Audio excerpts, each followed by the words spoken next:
whatever good deed he does, Allah subhanahu wa ta'ala multiplies it 70 times. In a hadith it also comes that when the person who fasts makes dua at the time of iftar, Allah subhanahu wa ta'ala does not reject his dua. And then in hadith it also comes that every night of Ramadan,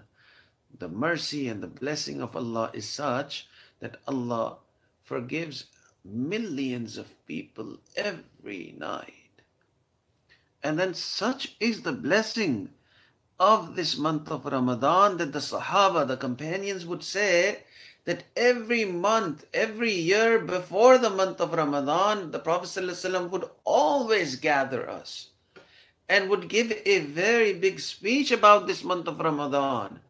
that a very big month, a very blessed month is about to come, and he mentally would prepare us that we should do a lot of ibadah, we should fast with zeal and enthusiasm, we should do our Taraweeh prayers, because this is the time to earn, the rewards are multiplied. And the Prophet ﷺ would tell us that, the shayateen,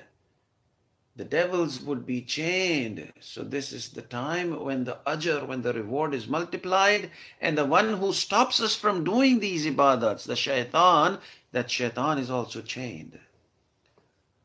So it is a blessed month of Ramadan,